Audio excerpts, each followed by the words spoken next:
Hello student, welcome on my channel study with Srishti.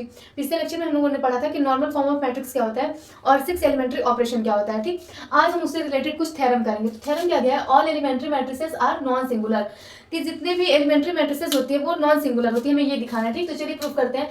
There are 6 types of elementary matrices. पिछले lecture में हम लोगों ने पढ़ा था कि जो 6 एलिमेंट्री मैट्रिसेस होती है वो कौन कौन सी होती है? Are E I Z. ठीक है, फिर आर ई आई के मतलब कि हम आर ई आई जे का मतलब क्या है कि हम आयत और जेथ रो को आपस में इंटरचेंज करते हैं। ठीक है, फिर आर ई आई के क्या है कि हम आयत रो में के से मल्टीप्लाई करेंगे। फिर are E I J into के क्या है कि हम जेथ रो में के से मल्टीप्लाई करके और आयत रो को ऐड कर देंगे। ठीक, फिर ऐसे ही सी आई जे है क्या है कि हम आयत कॉलम को जेथ कॉलम में इंटरचेंज करेंगे। उसके बाद से फिर क्या दिया है कि सी आई इंटू के, आई के है तो क्या है कि आयत कॉलम में हम के से मल्टीप्लाई करेंगे। ठीक, फिर क्या है सी ई आई जे के मतलब जेथ कॉलम में हम के से मल्टीप्लाई करके और आयत कॉलम को ऐड कर देंगे। तो ये हमारा क्या है 6 एलिमेंट्री ऑपरेशन है। ठीक, अब हमको क्या करना है कि ये 6 जो एलिमेंट्री मैट्रिक्स है ये क्या है? नॉन सिंगुलर है। तो नॉन सिंगुलर के लिए क्या कंडीशन होता है कि अगर कोई भी मैट्रिक्स नॉन सिंगुलर होता है तो अगर हम उस मैट्रिक्स का डिटर्मिनेंट निकालें और वो 0 के इक्वल ना आए। अगर मान लीजिए कोई मैट्रिक्स दिया है कि ए कोई मैट्रिक्स है, ठीक, अगर उसका डिटरमिनेंट 0 के इक्वल नहीं आता है तो वो हमारा क्या होगा? नॉन सिंगुलर मैट्रिक्स होगा।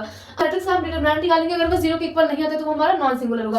तो चलिए पहला देखते हैं कि आर ई आई जे का जब हम डिटरमिनेंट निकालेंगे, ठीक है, कि आयत रो को जेथ रो में इंटरचेंज करना है। तो अगर हम कोई भी मैट्रिक्स का जब हम डिटरमिनेंट निकालते हैं और उसमें हम दो रो को आपस में इंटरचेंज करते हैं तो उसका साइन नेगेटिव हो जाता है। ठीक है, तो अब ये आइडेंटिटी मैट्रिक्स हम भी है। ठीक, तो अब हम आइडेंटिटी मैट्रिक्स पे ये ऑपरेशन अप्लाई कर रहे हैं तो ये माइनस डिटरमिनेंट आई। ठीक है, अब ये डिटरमिनेंट आई क्या है? 1 है, तो -1 और -1 0 के इक्वल नहीं है। तो जब ये 0 के इक्वल नहीं आ गया तो हम क्या बोलेंगे?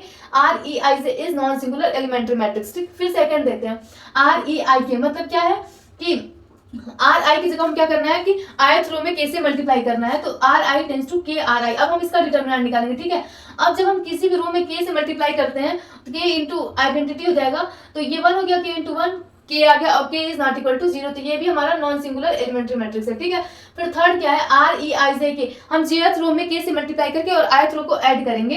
अब हम इसका डिटरमिनेंट जब निकालेंगे तो ये हमारा डिटरमिनेंट आई और आई इक्वल टू 1 हो गया, नॉट इक्वल टू 0। तो ये तीनों हमारा क्या हो गया? जब नॉट इक्वल टू 0 आ गया इसका डिटरमिनेंट तो नॉन सिंगुलर एलिमेंट्री मैट्रिक्स है। और सेम यही कंडीशन हम कॉलम में अप्लाई करेंगे और कॉलम में जब अप्लाई करके देखेंगे तो वो भी हमारा क्या होगा? नॉन सिंगुलर एलिमेंट्री मैट्रिक्स होगा। ठीक है, तो इस तरीके से हम इसको दिखा दिए कि जो हमारे पास 6 एलिमेंट्री मैट्रिक्स है वो नॉन सिंगुलर मैट्रिक्स है।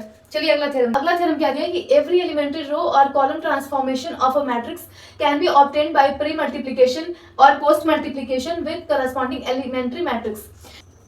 क्या दिया कि अगर हम कोई मैट्रिक्स लेते हैं, ठीक है, उसमें अगर हम रो या फिर कॉलम ट्रांसफॉर्मेशन अप्लाई करते हैं उसके बाद से जो हमें मैट्रिक्स मिलता है तो फिर उस मैट्रिक्स को हम कैसे फाइंड करेंगे कि हम क्या करेंगे कि जो मैट्रिक्स हमने लिया है उसके करस्पॉन्डिंग कोई आइडेंटिटी मैट्रिक्स लेंगे। ठीक है, और उस आइडेंटिटी मैट्रिक्स में जो हम पहले ऑपरेशन लगा चुके हैं उसी ऑपरेशन को अप्लाई करेंगे। ठीक, उसके बाद से जो हमें मैट्रिक्स फाइंड होगा एलिमेंट्री मैट्रिक्स, उसको हम क्या करेंगे कि मैट्रिक्स ए में जो हमने पहले ले रखा था उसमें हम प्री या फिर पोस्ट मल्टीप्लाई करेंगे तो हमें सेम वही मैट्रिक्स मिल जाएगा। जैसे हम एग्जांपल के थ्रू समझते हैं कि मान लीजिए ए इक्वल टू कोई मैट्रिक्स ले लिया 3x3 ऑर्डर का। ठीक है, अब हम इसमें कोई ऑपरेशन अप्लाई करते हैं r1 tense to r1 plus 2r3।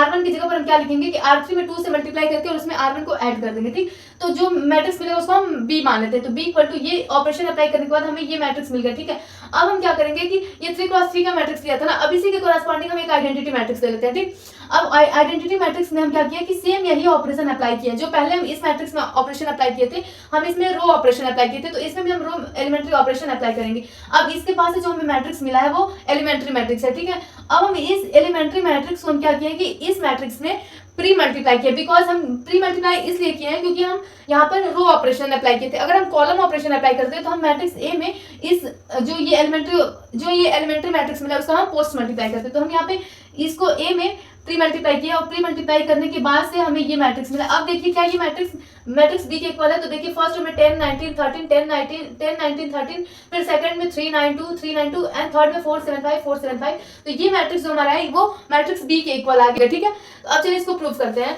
कि let A be any matrix of order m cross n। कोई मैट्रिक्स लेते हैं a जिसका ऑर्डर m क्रॉस n है। ठीक है, अब a m cross n equal to i m cross n into a m cross n। ठीक है, ये ले लिया। अब देखिए let alpha denote the row elementary operation. Alpha क्या है कि रो एलिमेंट्री ऑपरेशन है, तो हम क्या करेंगे प्री मल्टीप्लाई करेंगे। तो alpha into A equal to alpha into I M into A equal to क्या गया ये elementary matrix into A, row operation apply की। फिर ऐसे ही हम कॉलम ऑपरेशन अप्लाई करेंगे if alpha denote the column elementary operation और A equal to I N के बराबर है। तो हम अल्फा इंटू ए करेंगे तो alpha into A into I N, ठीक। अब ए को बाहर लेंगे और अल्फा को हम क्या किए हैं कि पोस्ट मल्टीप्लाई किए हैं, तो अल्फा इंटू आई एन, तो ये हमारा इसको इवन मान लेंगे ए इंटू इवन।